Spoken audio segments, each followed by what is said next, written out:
Nii, mul hakkas natukene parem. Ma mõtlesin, et ma näitaks teile, kuidas näeb välja mu haigusleht. Selles suhtes eelmises videos ma ütlesin, et ma võtsin haiguslehe töölt. Milline siis selline vaimse tervise haigusleht välja näeb? Ja mis siis selle nagu, ma ei tea, tagajärjed või kuidas seda üldse võtta või mingi selline asi. Et ma täna näitan, kell on praegu 12, ma tegelikult magasin juba. Ma märkasin kell 6 ülesse, mul on liiga varajane ärkamine praegu. Siis ma mõtlesin, ma läheks kas trennis ära, aga siis mul läks kõht nii tühjaks, kuigi ma sõin enne. Siis ma mõtlesin, et tahaks purksi täiega.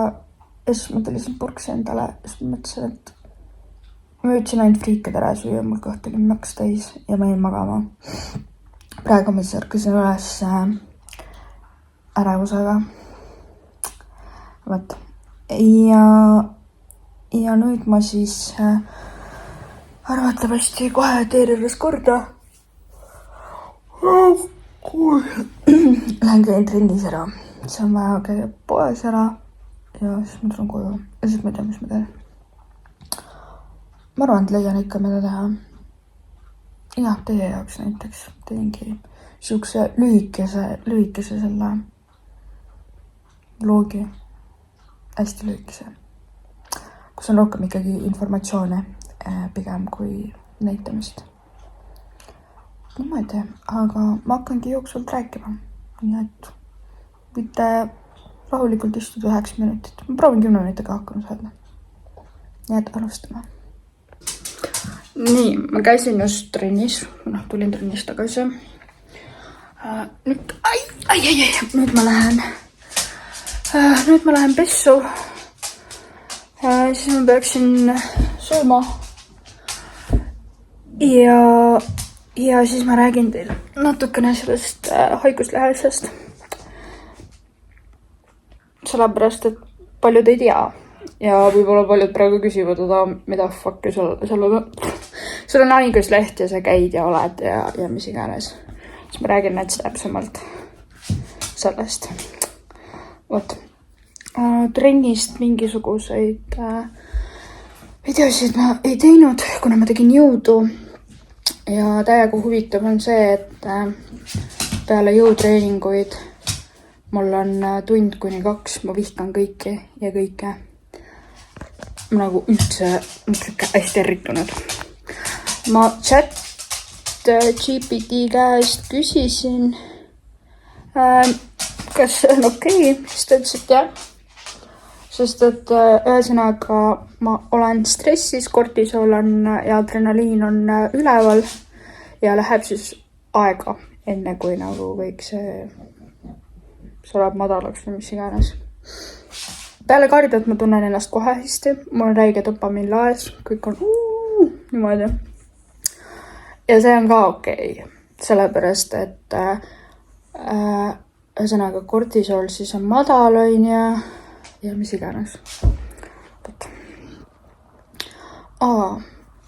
Ma lähen ülehomme kardiot tegema. Ma tegin täna jalgu ja siis ma tegin natukene kõhtu ka. Kas mul on juba valus trepist üles kõndida ja trepist alla minna? Küll. Tahtsin seda teha. Tahtsin hüppenööriga natukene hüpata. Ma olen sõna otseses mõttes ninuli käinud päriselt nagu. Ma hakkasin hüppama. Ja mul järsku lõid nagu kintsud on ja need on siis kintsud on ja. Jah, sääred kintsud on ja. Päive. No ühesõnaga need põlvest üleval pool. Sest nad nagu järsku lõid mul lõdvaks ja siis lõid lukku. Ehk siis ma nagu olin niimoodi, et põlvad oli täis. Oleks peaaegu nagu ja rindkere oli siis nagu eespool. Veel natukene siis ma oleks päriselt ninuli käinud. Mingi kakasin. Kusjuures keegi hammustas mind siin. Hommikul igatahes oli mingi kuradi hammustus siin. Kadunud on. Kohtleme.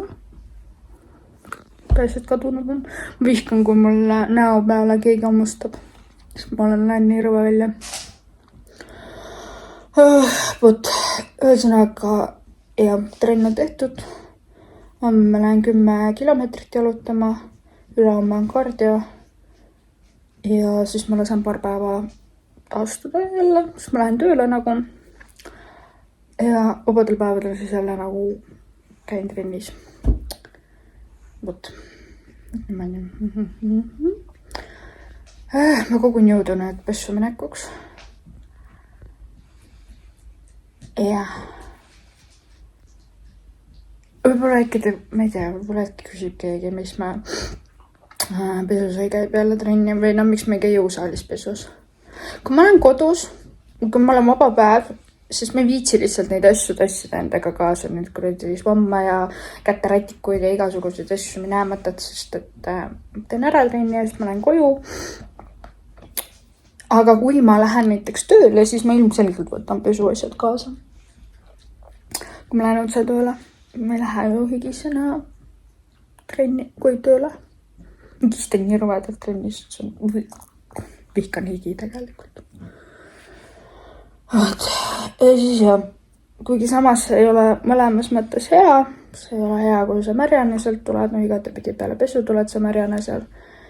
Ja kui sa otse trennist nagu lähed. Ma olen niimoodi kusjuures haigeks jäänud. Ma mäletan eelmine aasta kevadel ma jäin haigeks niimoodi. Praegu on mul ka suke nii jana, aga see ei sega elada mul. Ja, kui ma olen 5 minutit läkutanud, ma lubasin, et 10 minutiga ma teen ära selle vlogi. Tohi, ma lähen pesema ja sööma ja siis ma tulen räägin teile selle haiguslehe teema ära. No nii, mul läks megalt aega enne kui ma suutsin diivanilt püsti tulla ja pessu minna. Ja siis kõik kokku mul läks üle tunni aja. Sest et 45 minutit ma just pedelesin. Raskasin oma aega riilsile vahtimisele ja pool tundi ma siis olin duši all. Kusjuures huvitav on see, et kui peale trenni ma lähen duši alla, siis ma mingi lihtsalt naudin seal olemist. Mitte tantsin ja laulan ja värk ja. Ja hetkel ma olen täiega läbi omadega, sest et ma saan aru, et need trennid võtavad läbi ma tegelikult ja ma tahaks täiega puhata. Ma räägin ära siis selle haiguslehe asja. Kuidas või mis? No, minu iseenda jaoks mina liigitan haiguslehti nagu 3. On siis haigestumine, ehk siis nagu gripi haigestumine. Siis on vaimne tervis ja siis on traumajärgne. Vot. Igal erineval asjal nagu on natukene teistmoodi asjad on ja. Minul on hetkel siis vaimse tervise haigusleht. Ehk siis kõige rohkem on mul vaimse tervise haiguslehti. Ja haigestumise, gripi või viiruse järgse haigestumine on mul suhteliselt vähe. Äkki ma haigestun 2 või 3 korda aastas. Praegu on ka vähem olnud tegelikult vaimse tervise haiguslehti. Kunagi oli varem. Kunagi oli rohkem. Ikkagi mingi 2 korda kuus või midagi. Praegu on 1 kord kvartalis olnud. Aga seda saab timmida ja ma üritan kuidagi panna paika, et ma saaksin äkki võib-olla puhkusi hoopiski välja võtta. Nagu, et mitte haiguslehti siis kasutada. Ja mis siis on nagu natukene erilisem suke vaimse tervise haiguslähel on ja. Vaimse tervise haigusleht on siis kõik, mis toetab sinu taastumist on ja. Trenn, isegi kujutate, et spaas võib käia. Et see on täiesti normaalne ja keegi ei tohiks vaadata seda hästi imelikult, et mis asja tal haiguslehti käib spaas. Sorry, aga tegemist on lõõgastumisega ja see on täiesti normaalne. Massaažis kõik, mis on seotud lõõgastumisega. Vaim peab olema lõõgastatud ja samas aktiivsed igasugused asjad. Näiteks mina käisin siin MyFitnessi trennis on ju Gym Dale. Praegu olen ka trennis käinud. Ja keegi ei saa mulle mitte midagi halvasti öelda, sest et tegelikult ma tegelen hetkel praegu enda vaimse tervise putitamisega, ravimisega ja siis on selline mitte medikamentoosne ravi, ehk siis antidepressandi ja need on medikamentoossed, vaid ma tegelen teistmoodi sellega, et aidata endal kiiremini nagu tagasi saada ritta või tagasi saada, ma ei üldse ei funka. Miks ma üldse sattusin haiguslehele? Tegelikult need signaalid olid varasemalt mul, et stopp. Lõppkokkuvõttes andis ikkagi lõpliku märgu mulle raviskeem. Me putitasime natukene mu raviskeemi. Mulle tõsteti antidepressandi doosi. Ja ma olen eelnevalt ka öelnud seda, et 2 nädalat on kõige raskemad, siis löövad kõik igasugused, nagu kõik võimalikud need vastuneid või need appi, mu aju üldse ei funka. Kõrvaltoimed, võt, kõik võimalikud kõrvaltoimed. Ja minul siis lõid. Ja lõid niimoodi, et ma tahtsin endale liiga teha. Võt. Aga ma ei teinud. Kõik on hästi. Ja see oligi nagu viimane häirekell, et stopp. Nüüd ma pean korra piduri maha tõmbama. Ja nüüd ma siin olengi siis ja ma alandasin doosi. Läksin tagasi selle doosi peale, millal ma olin, sest et meil oli psühhiaatriga kokkulepe. Et kui mingisugused kõrvalmõjud hakkavad tulema, siis ma kohe ka lõpetan. Kohe alandan. Ja kas mul on mõtteid endale liiga enam teha? Ei ole. See nagu läks ära. Hetkel praegu ma üritangi nagu tegeleda rohkem sihukese aktiivsema eluga. Pigem las mul valutavad rõvedad lihased ja ma nutan lihasvalust, kui ma nutan mingi hingevalust. Praegu ma olen teinud oma elus sellise järelduse. Ja võt selline ongi minu haiguslehe see olemine. Vaata kui rõve see on põletus. Lihtsalt ütlen, see on põletus. Põletasin nädal aega tagasi tööl. See on normaalne. Ma olin siin ka. Ma töötan köögis. Mu käte pealt on kohe näha, kus ma töötan. Et jah, mul on pea ausalt öeldes jumala suisa paisa. Ma räägin, ma ei mäleta mitte midagi, lihtsalt niimoodi läheb meelest kõik ära, mis ma rääkida tahan. Seega mõtet võib-olla lambist melaan rohkem, võib-olla oli selles vlogis. Ja, võt niimoodi. Aga ma täna rohkem mitte midagi rääkima ei hakka, näitama ei hakka, sest et ma olen päris vass, nagu te näete. Lähen söön, pikutan, lähen käin koeraga väljas. Siis mul on vaja naabri plika kassi üle vaadata, kuna ta läks minema. Ja siis ma arvan miski pärast, et ma lähen magama. Ma ei imesta, kui ma lähen päriselt magama. Ma olen praegu liiga varajane ärkamine. Ma ärkan mingi kell 6 ülesse. Ja siis ma chillin niisama kell 9 või kell 10 siis ma jään magama jälle. Järgmisena ma kindlasti postitan ärevuse tööriistu. Top 5 minu ärevuse tööriista. Kui ma olen ärevus, siis mida ma kasutan on ju. Sest et mul on juba need välja kujunenud. Ja ma võin teiega neid jagada ka. Okei, ma lõpetan ära, kuna mu aju lihtsalt ei funka. Nii et aitäh vaatamast. Nii, ma isegi ei jõudnud hakata monteerima, kui ma lõpetasin video ära. Ma sõin, kõik oli enam-vähem okei olla. Ja siis ma järsku tunnen, et mul hakkab ärevus tõusma. Ma ütlesin, et okei, davai. Pikutan, äkki võib-olla proovin magada. Tunnen, kuidas mu süda lihtsalt taob. Ma ütlesin, et okei, ütlesin endal räigelt tekitada seda turvatunnet, on ju. Ja ma räägin nendest tööriistadest järgmises videos. Saan aru, et lihtsalt ei nagu mitte midagi ei funka. Okei, ma vist isegi jäin niimoodi hästi pealmiselt magama. Ja kui ma üles tõusen, siis ma lihtsalt saan aru, et no nii, nüüd alles hakkab see õige hoog pihta.